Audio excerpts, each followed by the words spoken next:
Page 8. We're reading the words of Maran.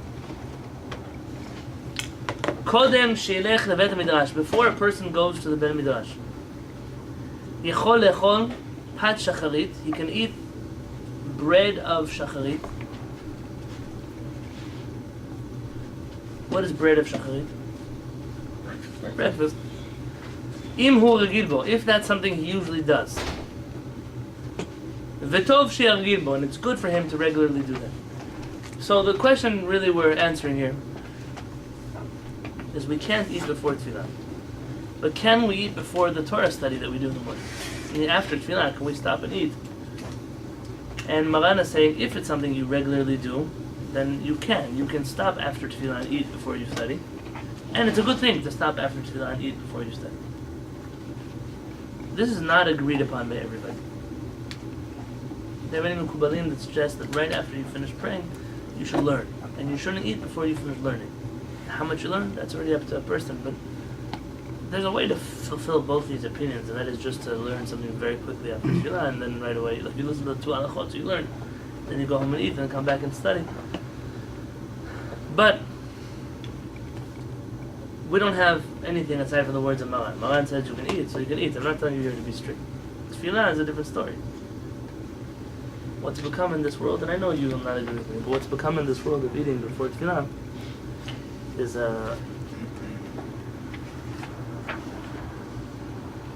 it's a plague that has come out because of a certain group of chassidim that decided it's more important to eat than pray. And I can't help with nonsense. I don't have time for the nonsense. But Gemara says not like that. The Shulchan Aruch says not like that. If a person prays at 11 o'clock in the morning, then probably they're going to be hungry already. The whole inyan is to pray at sunrise. At sunrise, you probably don't have much of an appetite in the first place. And to come home after tefillah, you're ready. It's time for you to eat at that breakfast. But we've turned around the order of the world. We pray late, so we eat before. So the whole thing is upside down, and it's. I'm not talking about sick people and people who have health issues, and that's not where I'm talking about. I'm talking about a person who has the strength, but they choose to invent halachot. Shulchan Aruch says that if a person is very sick, and they can't wait until after they pray to eat, they can eat. So someone said, today everybody is sick. Hopefully not. Such halachot are there's a halakha that says that if you say the Amidah and you don't have kavanah, the proper intentions, at least during the first paragraph of the Amidah, you have to repeat the Amidah because it doesn't count. And the Rama says, listen, that used to be the halakha, but we don't do that anymore because the same person who didn't have kavanah the first time is probably not going to have kavanah the second time. Oops. Once our Peh was teaching this halakha, and he said, you have to go back and repeat the Amidah. And he didn't quote the Rama. So, don't you know the Rama says? I said, listen, I'm not talking to factory workers right now. So I'm talking to people who are supposed to be Talmidei Chamim. He said, if you didn't have kavanah the first time, that must have been a mistake. If you're telling me you regularly pray without kavanah, there's a much bigger issue I have to work out over here in this Bet Midrash. Then, meaning you have to know who you're speaking to. Is everybody in the world sick? I don't know. There's our strange halachot. So would they be allowed to eat on Yom Kippur also? I mean, how far are you going to make this? How sick are these people? That's a sweeping statement. They're not going to have to fast on Tani Tastel because where do you draw the line here? Such statement, halakha doesn't know of such blanket statements. An individual can have a conversation with Talmid Chacham. Listen, I know my health is here. Fine, okay, this is not. But just like that, I've been to people's houses. They have a full-blown breakfast before tefillah. They come to tefillah, they're already tired from their breakfast. They had a continental breakfast, fruit platters and cheese platters and waffles and pancakes and omelets and who knows what. It's 8 o'clock in the morning. You know, it's not. They ate for the whole day already before tefillah. Even the poskim that say you can eat, it's a little bit to get you through tefillah. A little bit of something to drink, a little bit of something, tea. Go to tefillah, not your Starbucks frappuccino with extra heavy whipped cream doesn't count as the kind of things you order before you go to tefillah. Maybe not even after the tefillah, but definitely before the tefillah. Misha Regil Lechol Pat Shacharit. We're reading the bottom halakha where it says Tet. You see Tet? Yeah. The last two lines, the two sentences. Misha Regil Lechol Pat Shacharit. Somebody who is Regil, who is accustomed Lechol to eat Pat Shacharit, breakfast. Reshai le'echol baboker, he's allowed to eat in the morning. Achar tfilat shacharit, after the shacharit prayer. Kodem shelech lebet midrash, before he goes to the Bet Midrash. Dikboa itim laTorah, when he goes to establish his set times to study Torah. So he's allowed to eat after shacharit and before he goes to his regular Torah study rish. In yeshiva, that's what we do. We pray. They give you like half an hour break to go eat. And then 9 o'clock you come back to the Midrash and you start learning. And they don't demand from you to start learning right away. Even on Shabbatot, you show in the Lithuanian yeshivot, at least when I went to yeshiva, on these long Shabbatot, we have many hours in the day. So they do a few things to make more Torah study in the day. One of the things they do is normally, let's say I can speak on Baltimore. You pray at 8:30 in the morning. The Beit Midrash prays earlier, I think half an hour earlier. And they pray longer, so that's a little bit longer. 8:30, by 10:30 you're done tefillah, the latest. They don't do Mishabarach. They don't do speeches. They don't interrupt with prayer for the sake of prayer for that. Nothing. They just pray. They pray. They read Torah. So the Torah reader, he doesn't make mistakes. He doesn't have to prepare. They don't read the Torah. If you make a mistake as a Torah reader, you're done with your career as a Torah reader.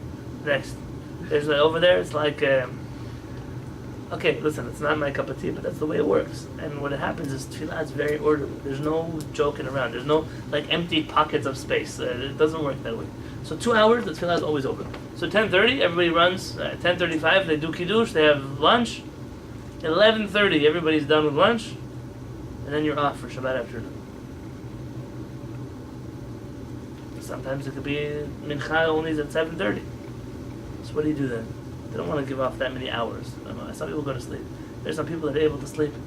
There's even a term in the religious community for a person who goes to sleep on Friday night and wakes up on Motzei Shabbat after Havdalah. There's the term for that. Not a religious term, but in the yeshiva community life. like a JFK. Yeah, it's a person who sleeps the whole Shabbat. Unfortunately, there's such a... So, what they do is at 10:30, every class goes up to the rabbi's classroom. The rabbi does kiddush. They serve some food, like light food, refreshments. And then he says the Torah, they sing a song. 20, 30 minutes later, they come back downstairs, say around 11 o'clock now, and they study Torah for an hour. Everybody studies Torah. And then 12 o'clock, they go have lunch. Meaning, even when they do study right after tefillah, it's never back to back. It's always, now is long enough. They even have a custom, which is not looked upon positively by the Ashkenazi community, but they do it in Baltimore.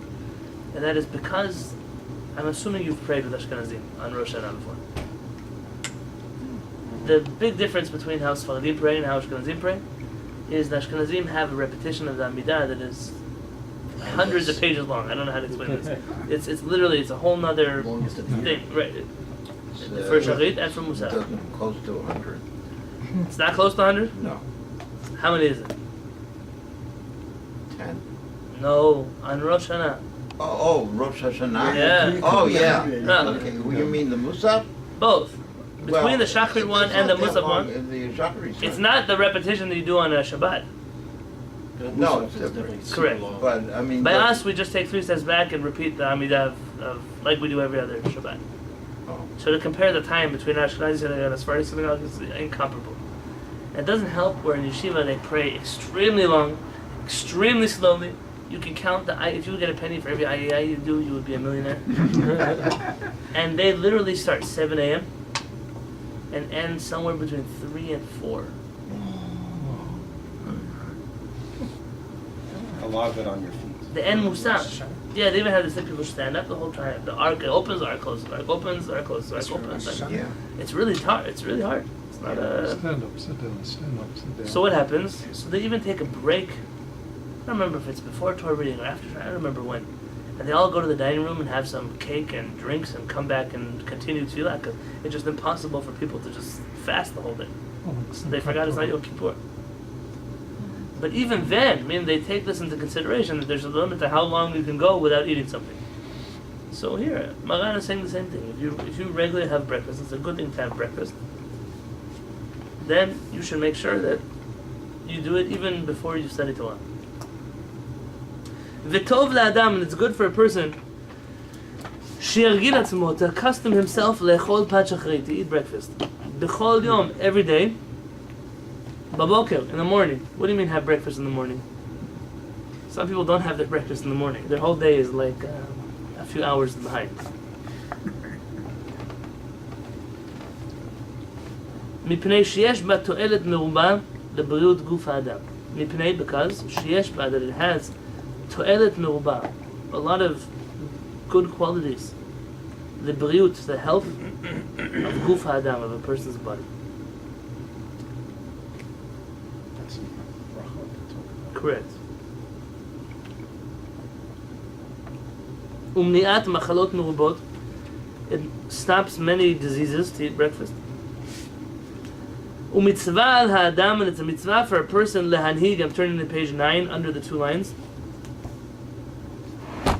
Lehanhig atzmo b'midah tova, to train himself in this good character trait, tova and hagat tova, and a good action. Lishmo b'riuto, in general, to guard his health. K'dei sheyeh bari, so he should be healthy, v'chazak, and strong. La'avodat ha'borei ta'ala, in order to serve Hashem. Oftentimes the things that hold us back from serving Hashem, health, strength, energy, could be our fault, not just our body's fault. Ushi'ur pat shachrit, the amount that is considered having enough bread for shachrit, hu kebeitzah, the size of an egg.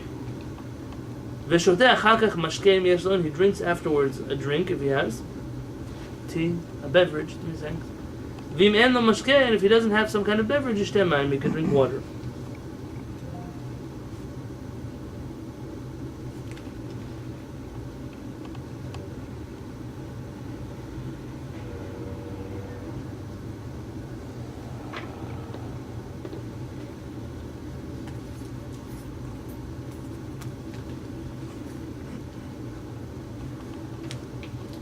Interesting thing. Some of these sources,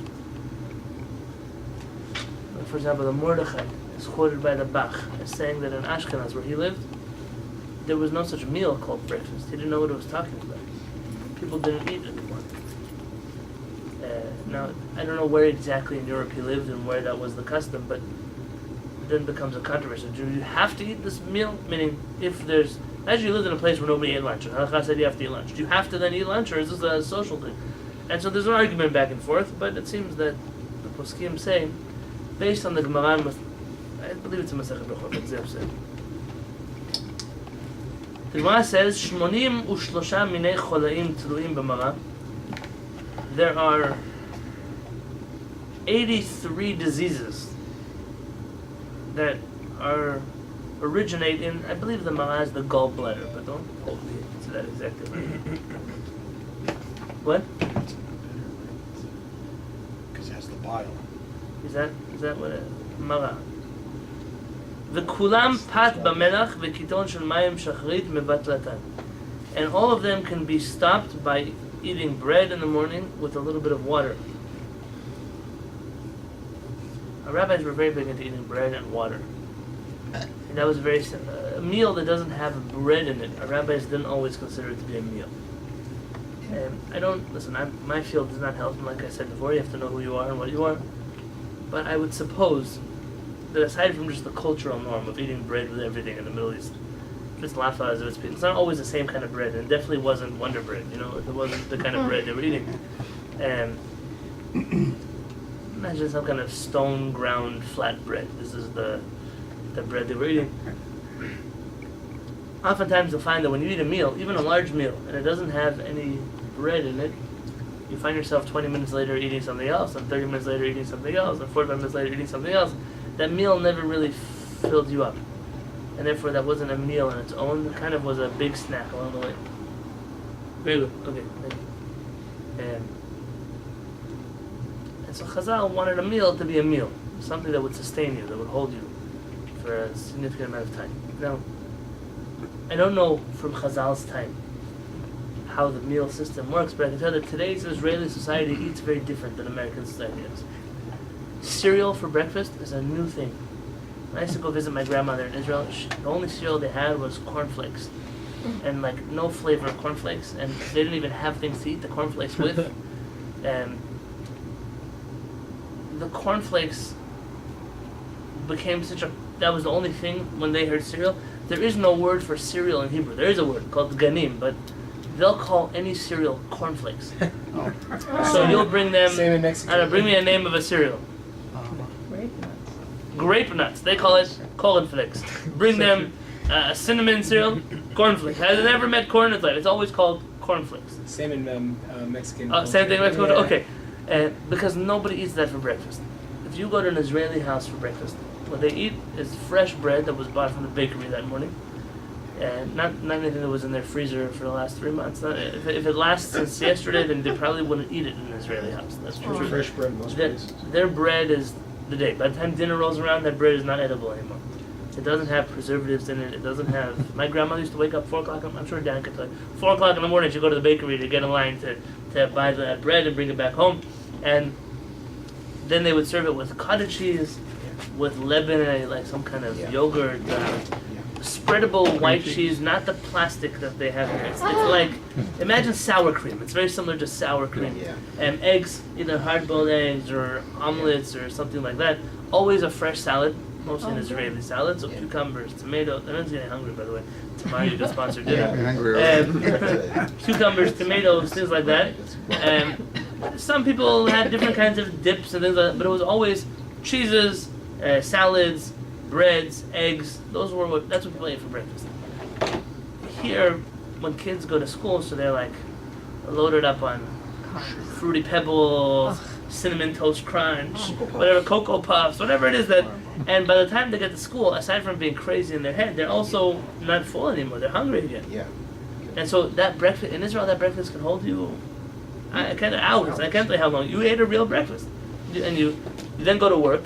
What they have for lunch, they have real food. They don't, not like Americans eat sandwiches for lunch, or I don't know what they eat for lunch. Cream cheese and bagels, or bars, granola bars. I don't know what they're eating. In Israel, what you would eat for dinner, they eat for lunch. So the lunch is normally a protein meal. It could be meat or it could be fish, but it would be chicken, meat, fish, with vegetables, rice, couscous, something along that line. And that's their main meal of the day, is lunch. They eat a little bit later than here, like 1 o'clock, 2 o'clock. That's the lunchtime. And then for dinner time, it's something very light. Nobody eats, not like here. Here you can have a 64-ounce rib steak with mashed potatoes and mayonnaise and ketchup, and then French fries and onion rings, and then you roll right into bed. Don't tell me no. This is what Americans eat. Hello, I'm not making these up. Well, literally You look at me roll like into I'm bed. The emphasis should be on the word roll. roll. And people roll into bed. This is the truth. And no, then they go to sleep with a full stomach of food, and not simple food, but very heavy food. In Israel, the exact opposite. At night, The dream. you might come for a very light borekas, again, either with cheese or mushrooms or spinach, and a light salad, maybe some kind of well, you would have as an appetizer anywhere else at a restaurant. That's what they eat. They go to bed. Another thing Israelis don't do is they don't always have dessert with everything. In fact, most Israelis have never heard of this concept of dessert. And on Shabbat it's the worst, because Shabbat the desserts are mostly very dangerous for you. Tell the truth. Anything that's... What are you looking at that for, Marlene? What, you said dangerous? Dangerous. Anything that is not milk and is trying to taste like milk, Oh. and then you read the ingredients and none of them were created on this earth Right. by godly means. Yeah. They carry in Or do they call it mocha mix? Oh. Mocha mix. Actually, I believe that the mocha mix ice cream went out of business. Oh, bro. They don't make it anymore. They still have mocha mix, but the ice cream from them, I remember they used to serve that, all the Shul's kiddishes. Those things are, It's made with petroleum. Oh. That's right. Seriously? It's saying it's vanilla flavored gas tanks. This is what's happening here. Right. But what happens, And then the tofuti without the tofu. this whole culture of food in Israel is very different. And what's happened today is like every other culture. So the Western culture gets its grip on any civilization anyways. But where I grew up, the food was very traditional. So like I said, breakfast, breads and cheeses and spreads and vegetables. And then lunch was a big lunch. And then dinner was something very light and people went to bed. When I lived in Israel, it was a very good way to live. Things were very, very healthy that way. Here, food is a completely different It's a completely different style. Chazal are putting a lot of weight on breakfast, and as a person who eats cornflakes and milk, probably wouldn't understand what on earth Chazal are talking. Bread in the morning, who eats bread? There are some cultures that they fry tortillas for breakfast, they make pitas for breakfast. There are things that are meant to hold you for the day. Raisins and storage. Very good. But there are things that are meant to last. Yeah? Yeah. And this is the same idea here. A person should think about it. Chazal ate in a certain way. And it would be nice to try to do some more things the way Chazal did. Roll into bed. But if you roll out of bed in the morning, then you can't get up. Yeah, right. Drum roll, please. Yeah, that's the beat. Roll up into bed. Or just have your bed on the floor. Siman tov, mazal tov, mazal tov, siman tov, siman tov, mazal tov, mazal tov, siman tov, siman tov, mazal tov, siman tov, yelanu, yelanu, yelanu, ulechol Yisrael, yelanu, yelanu, ulechol Yisrael, David Melech. Oh, yes. חי וקיים, דוד מלך ישראל, חי וקיים. Yeah, mazel tov. Mazel מזל tov. טוב.